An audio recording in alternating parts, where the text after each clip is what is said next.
Vitor, inclusive eu quero começar falando contigo. Recentemente a gente teve aqui alguns pedidos, algumas sugestões, né? O pessoal pedindo para falar um pouquinho sobre Cielo e a gente tem essa oportunidade, vamos conversar um pouquinho. A empresa ela tem sofrido bastante nesse ano, né? Queda das ações, já são mais de 35% desde janeiro de queda. No segundo trimestre, o resultado mostrou até uma recuperação sobre as baixas transações que acabaram acontecendo aí durante a pandemia. Queria saber como que você tem visto a empresa, os motivos dessa queda no preço das ações, o que você está olhando aí para a Cielo, o que você pode comentar para a gente sobre esse case? Claro, eu acho que assim, é importante a gente entender, né, que você comentou sobre a queda no preço das ações desde janeiro, né? Só que essa derrubada, ela não é só desse ano, né? Ela já vem acontecendo nos últimos anos e eu acho que tem um fator de mercado muito simples, né? A empresa, ela praticamente tinha, né, de fato, a exclusividade de operar em algumas bandeiras, então ela já teve exclusividade sobre a Visa aqui no Brasil. Então, de início, era um negócio praticamente monopolista, né? A Cielo dominava esse mercado de adquirência.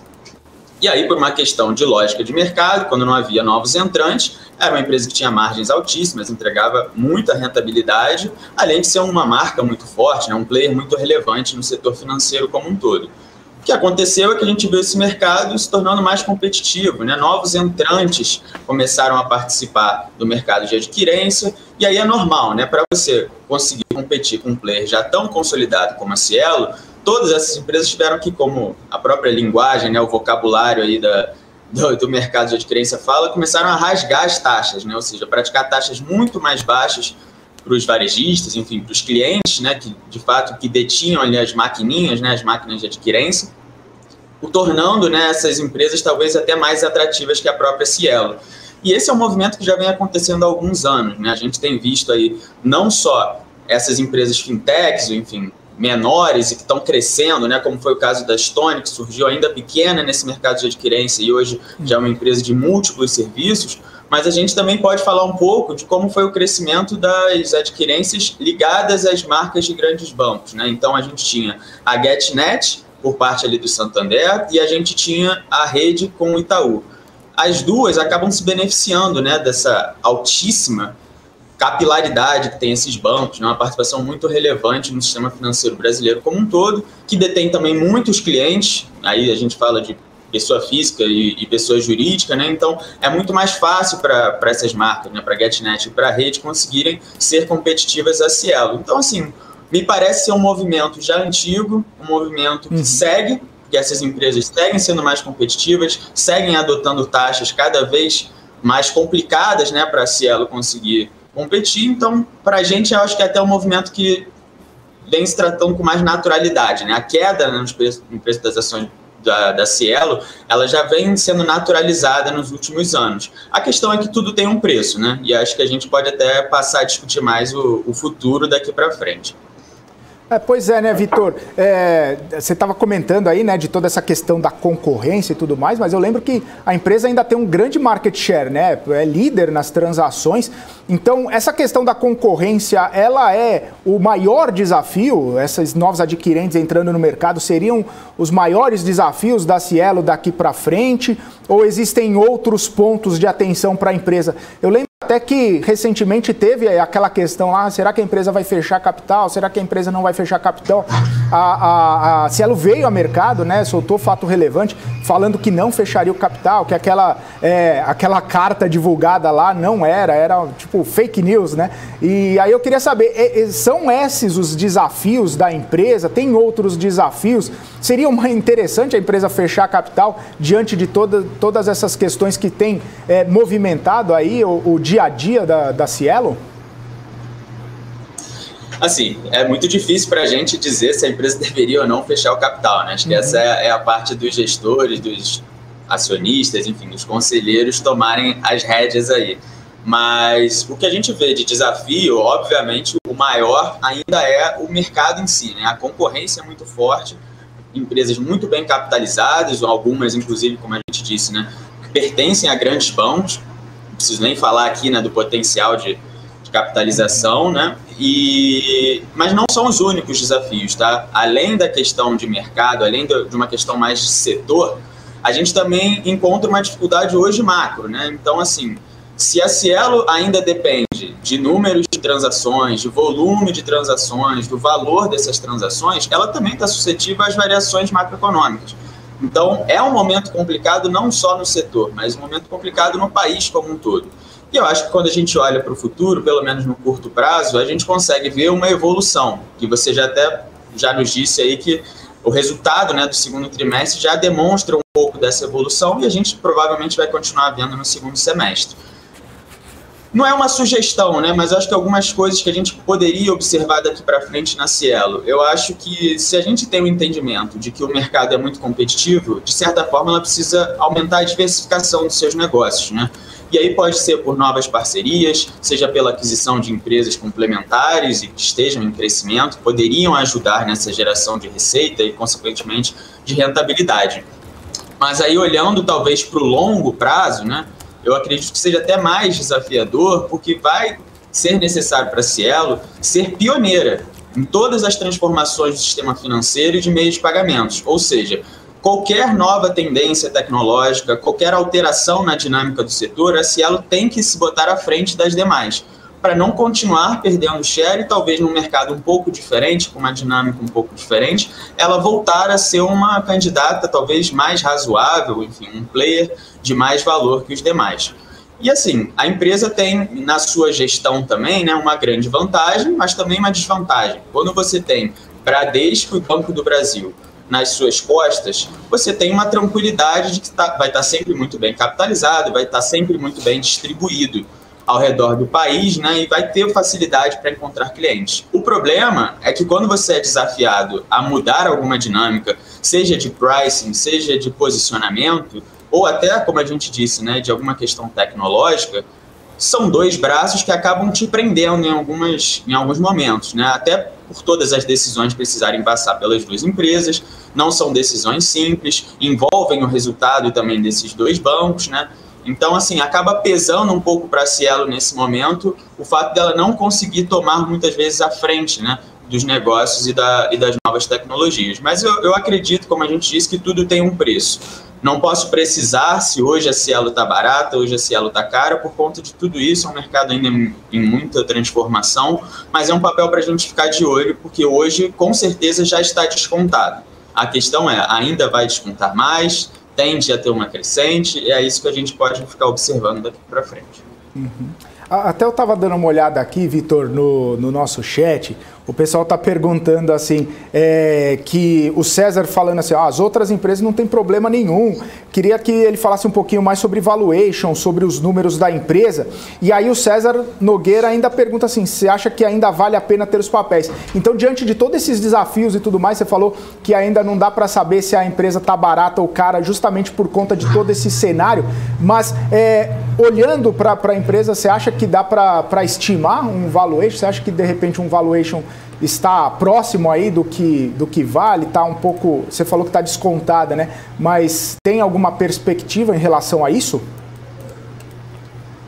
Acho que assim, a análise ela precisa ser relativa, né? E quando você olha para outros players, tudo bem que a rede, por exemplo, a GetNet, não tem um papel separado em bolsa para a gente analisar, né? Mas quando a gente compara com a Stone, em todos os múltiplos, em qualquer ratio, né, que a gente fala, ela está muito descontada. Obviamente que como a gente falou, a Stone não é só uma empresa de adquirência, né? Ela já conseguiu se diversificar em alguns outros segmentos financeiros, assim como a Cielo também vem tentando, seja pela aquisição de novas empresas, ou algumas parcerias estratégicas.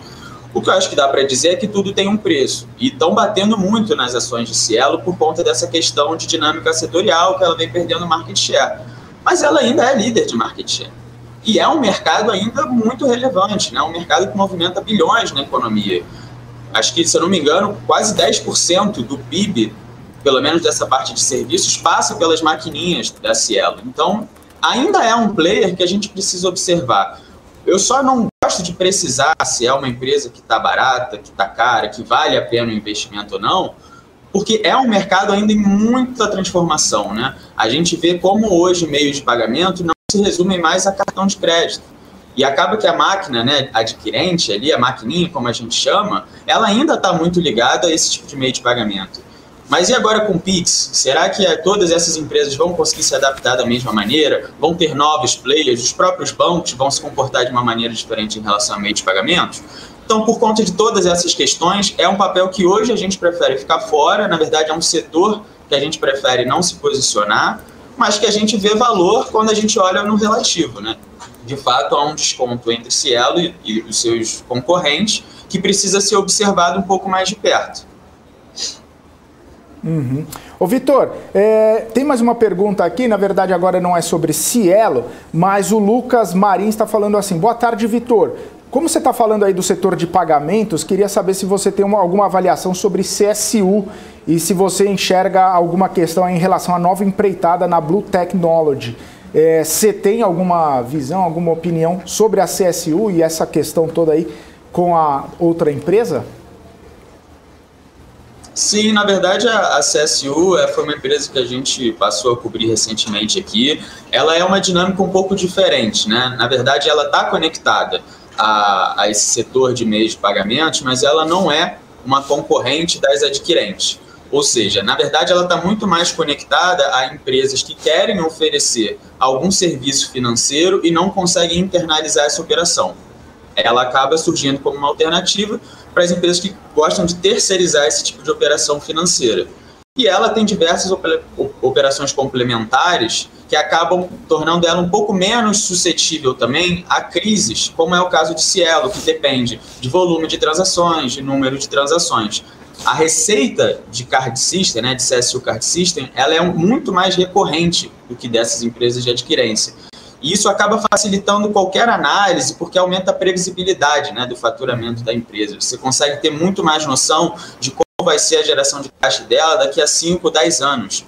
E aí o Lucas toca num ponto fundamental, né? A empresa recentemente começou essa empreitada para Blue Technology, que é uma oferta de Banking as a Service.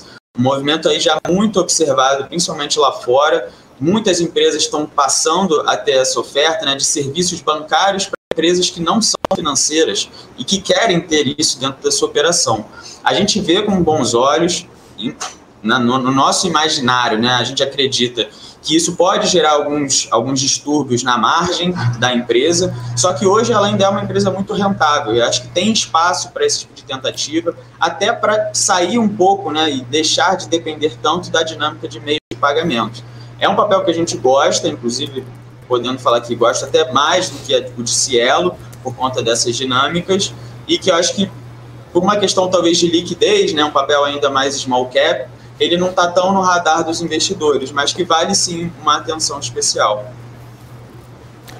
Legal. Agora é o Daniel quem está falando. Tudo bem? Boa tarde. Fala, Daniel. Tudo bem? Boa tarde, cara. Tudo jóia, Vitor. Ô, Vitor, nessa semana a gente viu a Bolsa caindo forte depois das manifestações do 7 de setembro.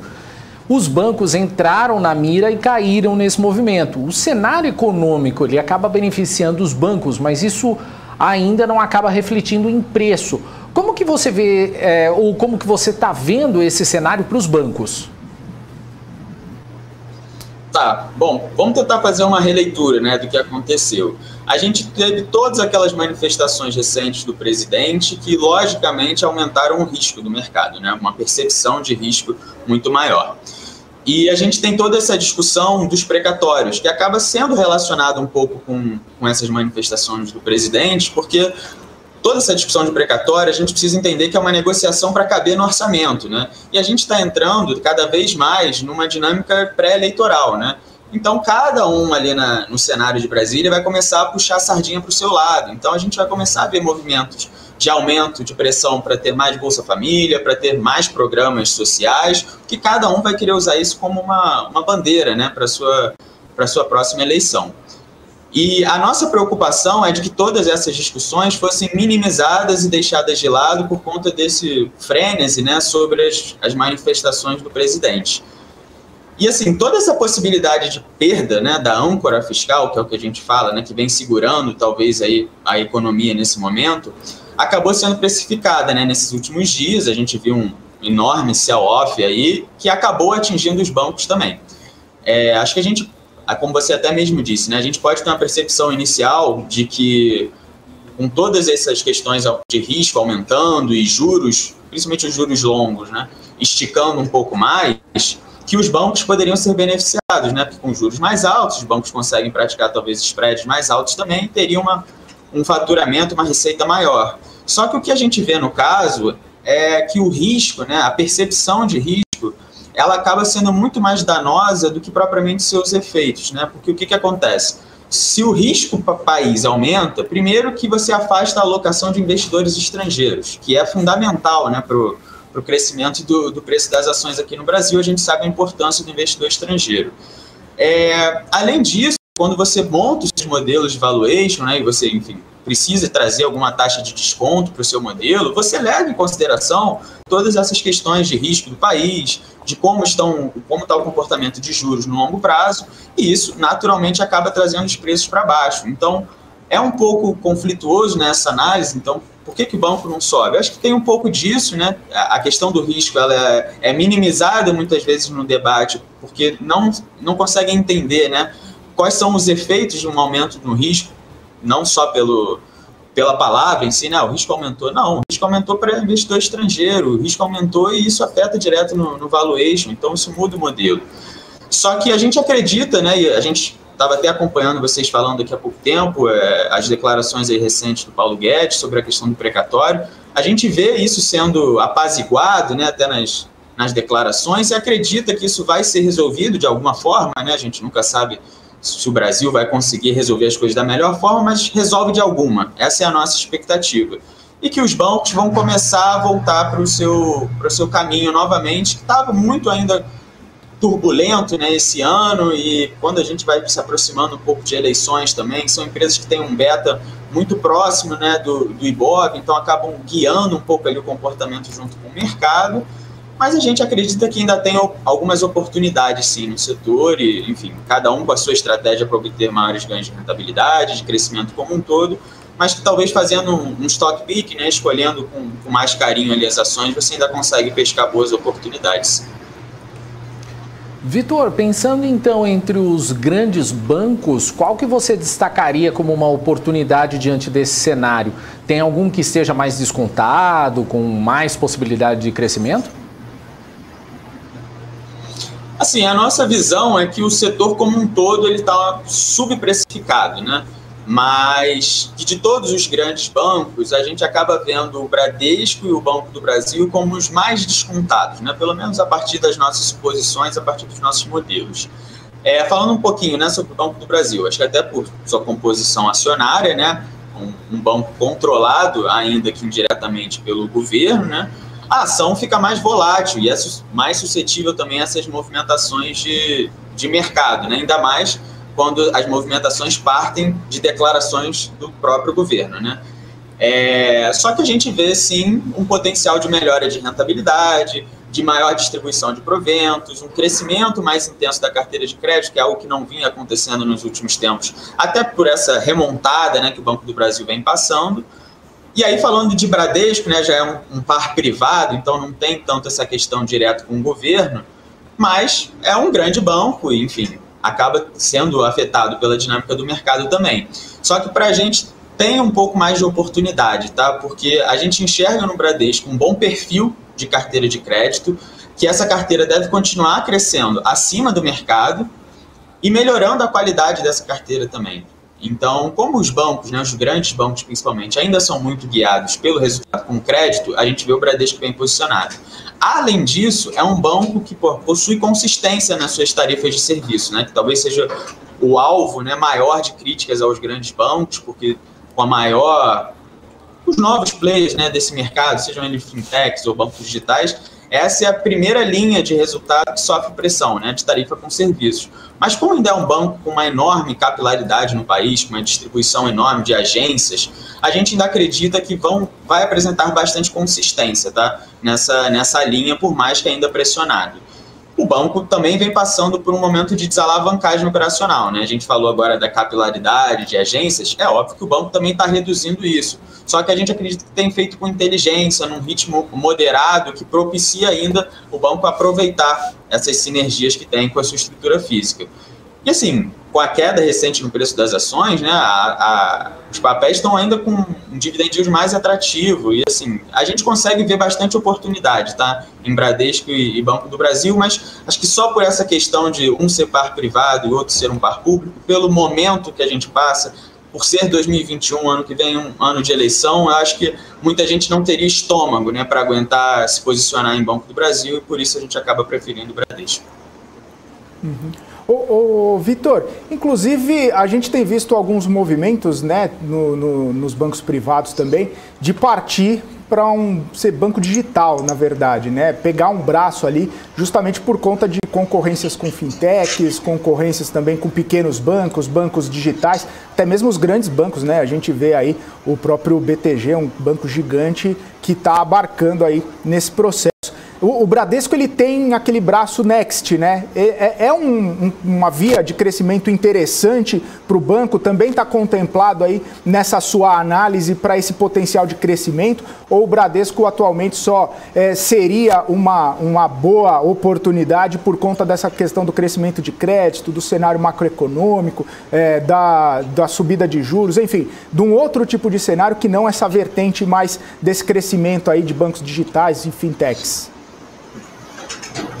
Não, a questão do Banco Digital Next, né, é primordial, sim, na análise de Bradesco, mas a gente ainda acredita que ele funciona muito mais como um bloqueio a ameaças, entendeu? Do que propriamente uma estratégia que gira em torno do Next.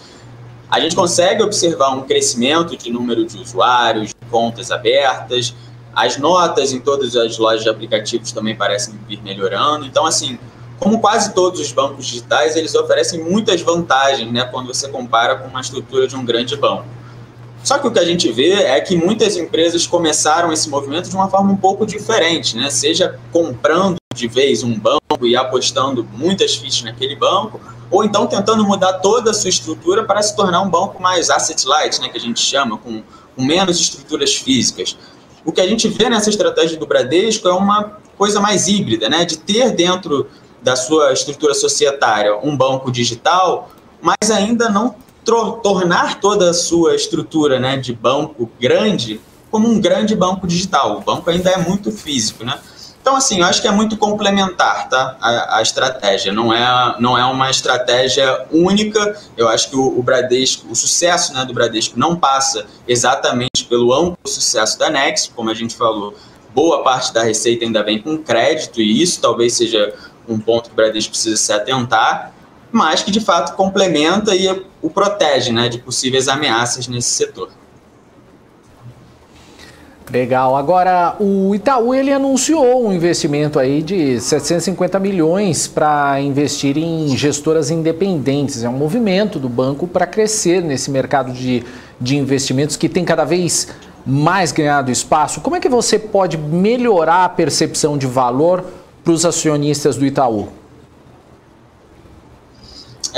Bom, o Itaú, acho que desde aquela discussão sobre a compra da XP, né, ele vem travando uma briga muito particular para reter os seus clientes, principalmente do segmento de alta renda, né? Então, a gente fala do Personnalité, e quando a gente analisa, né, alguns números do Personnalité, é nítido que o ritmo de perda, né, de clientes se acelerou muito nos últimos trimestres, aí, nos últimos anos, e o banco precisa voltar a ser referência, né, de valor para os clientes, ainda mais desse segmento.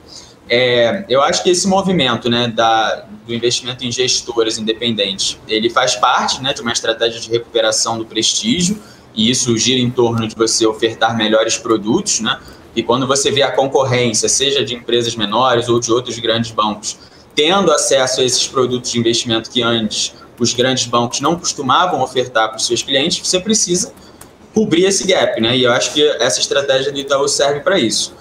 Só que é importante a gente relevar que o banco, ele também possui uma asset proprietária muito forte, né? O que também é um diferencial. Então, assim, os fundos do Itaú, que são ofertados nas suas plataformas de alta renda ou não, eles também são fundos relevantes. Aí talvez seja uma questão mais de taxa de administração, que acaba sendo um pouco mais cara em grandes bancos do que em corretoras ou, enfim, em bancos mais voltados para esse tipo de investimento. Mas assim, acho que é relevante falar, é um mercado muito competitivo, que está ficando cada vez mais empresas estão entrando nesse mercado de investimento, as empresas que já estão também estão apostando em crescimento, realizando IPOs, só que é um mercado subpenetrado, né? A gente ainda vê muito poucas pessoas físicas, especialmente no Brasil, com alguma experiência em investimento e estão entrando agora, né? Muita gente entrando agora, muita gente ainda nem entrou. Esse ano de 2020 foi muito importante em relação à maior bancarização da população, né, com o acesso ao auxílio emergencial, facilitando essa entrada de novas pessoas no sistema, e isso no longo prazo tende a se converter em investimento em algum momento. Então, assim, a gente ainda vê, obviamente, o Itaú sendo guiado pelos resultados de linha de crédito e de serviços, né, que sofre a maior pressão com essa competitividade de corretoras, com competitividade de outras empresas de investimento, mas o Itaú não pode deixar, né, de lado nenhuma das suas estratégias. E perder qualquer competitividade em crédito é muito grave, assim como perder competitividade no segmento de investimento também estava sendo grave.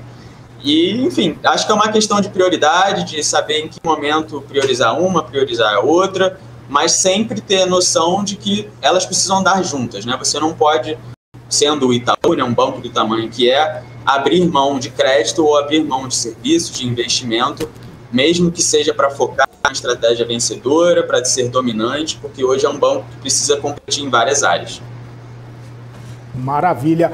Vitor, queria pedir para você deixar, por favor, aí suas considerações finais para os nossos telespectadores, já agradecendo, claro, sua participação aqui com a gente mais uma vez, o seu tempo, também suas análises por aqui. Claro, eu que agradeço, Felipe, Daniel, de novo é sempre um prazer estar aqui com vocês, falar um pouquinho sobre o mercado também, e acho que fica o convite, né, a gente vai ter aí novos convidados, falando também um pouquinho mais sobre o mercado, então quem estiver assistindo aí que continue, eu acho que essa foi uma semana curiosa, né, do mercado, acho que bastante volatilidade, e nesses momentos de crise eu acho que a gente acaba aprendendo mais, né, e se tornando mais resistente, mais resiliente, então acompanhar o mercado é muito relevante, eu acho que vocês estão fazendo um trabalho perfeito aí para quem está entrando também. Ah, maravilha. Obrigado, viu, Vitor? Seja sempre muito bem-vindo aqui. Um forte abraço para você, um ótimo fim de semana. Tchau, tchau. Tchau, tchau. Grande abraço, gente. Valeu, esse foi o Vitor Carvalho aqui com a gente, falando um pouquinho sobre o setor bancário, também falamos de Cielo, agora 1h21, a gente seguindo aqui com a nossa programação no BMC Market. Daniel Morales, conta pra gente aí como é que tá o movimento da Bolsa, a gente segue naquele patamar leve, mas ainda positivo, o que você pode falar pra gente? Hoje tá um dia mais tranquilo, né? Sexta-feira, e o Ibovespa tá aí subindo 0,47% aos 115.904 pontos. Vamos aos papéis em alta aqui nesse momento. Melius subindo 12,07%, Minerva 5,04%, Cyrela 4,70%, Cogna 4,36%, Ezetec 4,45%, B3 4,11%, e BRF Foods 3,46%. Nas baixas aqui a gente tem Localiza com menos 5,45%, Locamérica com 4,56%, Magazine Luiza 4,19%, Pão de Açúcar 2,38%, Pets 2,26%, Banco Pan menos 2,12% e Energisa com menos 1,97%. O dólar nesse momento cai bem. Tá dando uma mudada aqui, agora sim, agora parou, 1,53% de queda aos R$ 5,23. E eu separei também uma informação aqui que veio do Operador Nacional do Sistema Elétrico, o ONS, que elevou sua projeção de chuvas para a principal área de geração hidrelétrica do país, Sudeste e Centro-Oeste, em setembro, além de projetar agora um avanço de 0,4% da carga para o mês, ante uma estimativa anterior de recuo de 0,2%.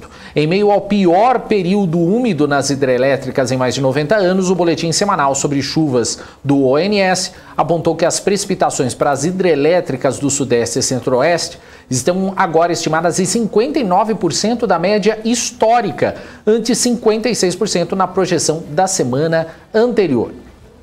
Para o sul, o ONS agora projeta chuvas em 76% da média histórica para hidrelétricas em setembro, ante 54% da semana anterior. Projetou também ainda chuvas em 46% da média histórica para hidrelétricas do Nordeste em setembro, estável ante projeção da semana anterior, enquanto para as do Norte a projeção passou de 77 para 74 na projeção da semana anterior. Na véspera, o governo federal publicou nota mantendo visão de cenário de atenção para a geração hidrelétrica, com projeção de poucas chuvas relevantes nos próximos meses. Na ocasião, aprovou a realização de procedimento competitivo simplificado para a contratação de reserva de capacidade nos subsistemas Sudeste, Centro-Oeste e Sul, com suprimento a ser iniciado em 2022 até 2025. São essas as informações que eu tenho nesse momento. Felipe Nascimento, volto contigo. Valeu, Morales! A chuva é importante para as hidrelétricas e também, claro, para aquela área lá que você adora, que é o agronegócio. É isso aí, Morales. Chuva é sempre bom, é sempre importante. É isso aí, pessoal. Agora 1h24. Quero chamar o nosso próximo convidado, segundo convidado dessa tarde, o Thiago Raymond, Head de Estratégias da Wise. Thiago, seja muito bem-vindo mais uma vez aqui conosco. Uma ótima tarde para você. Pessoal, boa tarde. Obrigado pelo convite. Valeu, a gente que agradece seu tempo aí, sua disponibilidade. Inclusive num dia importante, né, Thiago? Hoje saíram os dados do IBGE das vendas do varejo. Em julho, elas cresceram aí 1,2% em relação ao mês anterior, o quarto crescimento consecutivo do indicador no ano, que já acumula aí 6,6%. Queria saber como que você analisa esses dados. O setor de varejo está crescendo ou é mais uma recuperação depois daquele tombo que teve aí durante a pandemia? Não, o setor de varejo realmente ele está crescendo, né? A gente vendo ali, é claro que assim, quando a gente fala setor de varejo, a gente abrange muita coisa, né? Tem coisa que realmente cresceu e ainda tem partes do varejo que estão ali que ainda não estão nem próximo, por exemplo, ao que tinha antes da pandemia, né? Então, mas assim, a gente vê assim um crescimento no setor do varejo completo, total, alguns chegando até recordes históricos ali, né, dos seus segmentos, né? Então isso é muito importante, claro. A gente vê também ali que é uma coisa que pesa, isso talvez possa influenciar nas outras pesquisas, que seria justamente essa taxa Selic mais alta. Vamos ver se isso também, a gente deixa a população ali mais com menos possibilidade de crédito, e eu não sei até que ponto a gente tem que enxergar até que ponto esse crédito mais curto pode também impactar ali na vontade do consumo, né? Enfim, de qualquer forma, a gente vê também o e-commerce como um dos principais, se não o principal crescimento que a gente tem desde 2020, né? Desde ali de março de 2020, desde a pandemia até então. Então, enfim, são diversos setores e com certeza o e-commerce é o que está mais abrangendo tudo isso.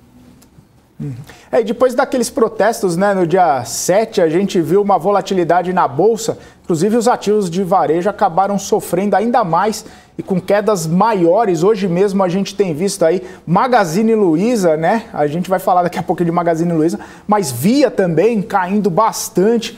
Quais fatores que têm puxado essas ações do setor para baixo, Thiago? E que mau humor é esse dos investidores com o setor? O varejo ele é muito marcado pelo risco Brasil, né? Então, assim, é algo que é totalmente nosso. A total receita dessas empresas é Brasil, né? Boa parte delas, né? A grande maioria é vindo daqui. Então, qualquer risco que a gente tenha vindo daqui vai, obviamente, impactar as empresas. Então, a gente vê que a gente chama esse beta, né? Que é uma relação que a gente tem na bolsa com a empresa específica. A gente foi um beta muito mais avançado para empresas de varejo, como algumas empresas talvez mais exportadoras ou com consumos que sejam não cíclicos, né? Então, sim, claro, qualquer notícia em relação a isso vai impactar, qualquer notícia em relação, por exemplo, a taxa de juros também um pouco mais alta, cada vez um pouco mais alta, também vai impactar, obviamente, o crédito, o dinheiro, o consumo fica mais difícil, né, e obviamente as varejistas vivem desse consumo, né, então, como o risco de mercado impacta, claro, além do próprio risco individual de cada uma das empresas, mas obviamente o que a gente vê agora latente é o risco de mercado. Uhum. Legal, Thiago, agora é o Daniel que está falando. Boa tarde para você, tudo bem? Boa tarde, Daniel. Legal. Thiago, vamos falar então da gigante do varejo eletrônico, Magazine Luiza, que anunciou que pretende aí operar suas lojas físicas como agências postais. Também comprou a Kabum, entrando no mundo dos games. Como que você avalia o potencial de alta do ativo e a capacidade da varejista de surpreender o mercado? Essa é a grande aposta, né? Acho que essa que está aí, que seria uma boa desculpa para justificar aquele PL nas alturas que a gente tem na Magazine Luiza, né? Então, realmente essas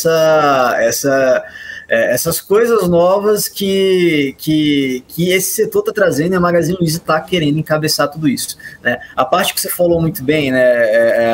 A Magazine Luiza está começando a sair, esse setor está começando a sair cada vez mais da venda do produto em si para virar lojas de logística, praticamente, né? Então, a gente tem ali os hubs, que são aqueles logísticos, onde você pode pegar ali o que a gente chama de 3P, né? O seller, ou seja, aquele vendedor que não necessariamente ele é o vendedor da Magazine Luiza, não é uma loja da Magazine Luiza, é um terceiro que está vendendo na plataforma da Magazine Luiza, e a Magazine Luiza faz ali, se responsabiliza pela logística, né? Isso tem na Magazine Luiza e tem em todos, né? No caso de lá, você, por exemplo, pode colocar o seu produto e não precisar ir numa agência dos Correios para fazer isso. Vai no hub, vai ali numa loja da Magazine Luiza, coloca o seu produto ali e a Magazine Luiza vai fazer toda essa entrega do produto, né? É claro, tem algumas coisas que eles falam muito bem, por exemplo, quando a Magazine Luiza, os caminhões da Magazine Luiza vão entregar esses produtos, né, às vezes de um centro de distribuição a outro, ou algo desse estilo, eles voltam com um caminhão vazio, né? E essa seria uma excelente maneira para você otimizar essa tua receita também, você colocando e distribuindo produtos dos outros, né? Justamente nessa volta do caminhão, nessa volta logística, né?